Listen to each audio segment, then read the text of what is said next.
Welcome back to the channel. I'm Lena, and today I'm going to be talking about how I use the concepts in Effortless by Greg Mckeown to try to help me have a better time washing the dishes. On this channel, I make videos attempting to simplify topics about money and home so that you can take charge of your financial life.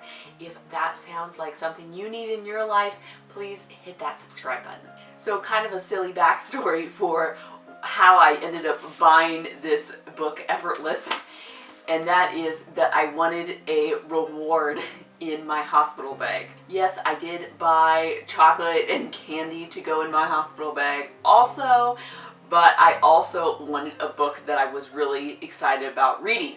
And that book that I bought was this book, Effortless by Greg Mckeown.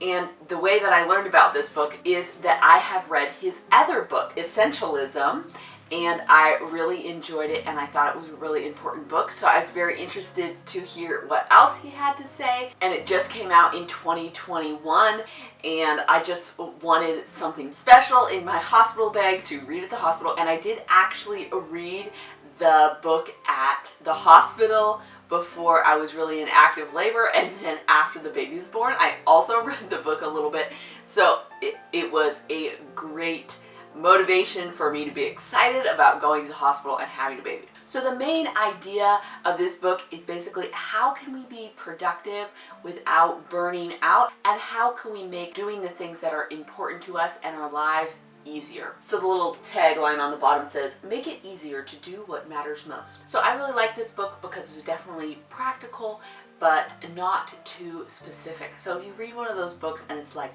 you should do it exactly like this and then your life will be perfect, and that is not quite as helpful as general concepts that you can apply to your life. So I started working up a plan to implement one of his strategies in the book. And his strategy was to couple something that is not so fun that needs to be done with something that is enjoyable to make it more effortless, so that you do not dread the task as much and so that it actually gets done. So he talks about how nobody in his family likes doing dishes after dinner, and so then they tried making it like a dance party, sing-along Disney song thing. So I attempted to apply this to my life. Not liking doing dishes must be a common thing, because doing dishes is one of my least favorite tasks, and I avoid it with a vengeance, and sometimes the dishes just don't get done. And it's not my favorite thing to see the kitchen being messy, but I don't really want to do what it would take to have the kitchen be clean. So my plan was to make things low-key and not have too high expectations of myself.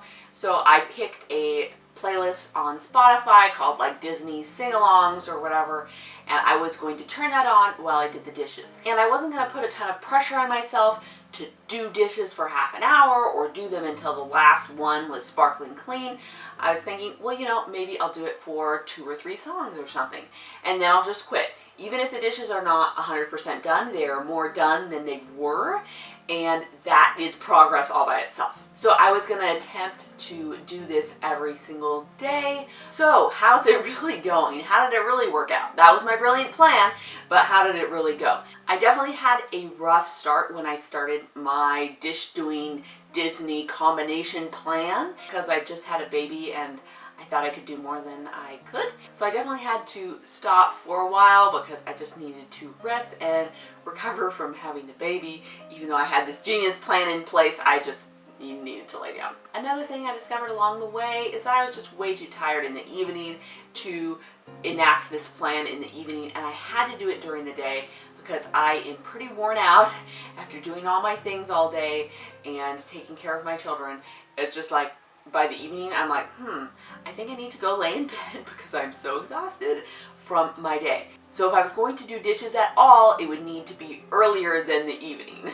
The other thing that ended up happening is there are only so many Disney songs that I want to listen to, and over a long period of time, you kind of get bored of hearing the same Disney tunes over and over again. So I've definitely broken out into looking for different stations and playlists that are upbeat and exciting, but are also appropriate for my 3-year-olds to listen to.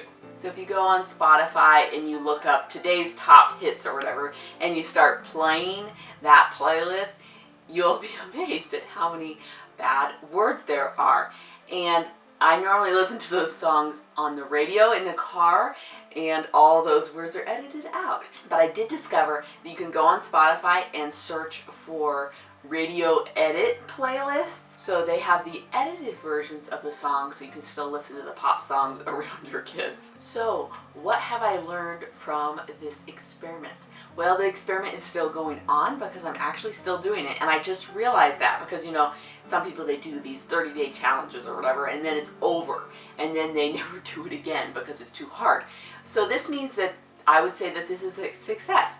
I paired something I really didn't like with something I did like, and I'm still doing it, which means that I actually succeeded at making the task of doing dishes more effortless, and I actually do them now. But I also learned that this strategy doesn't solve all your problems. So my first plan that was very simple didn't actually work out. I had to adjust along the way and change the time of day that I was doing it and modify the music I was listening to and the length I was doing it. Everything has changed, but I definitely was open to changing as I went along so that I could improve the strategy.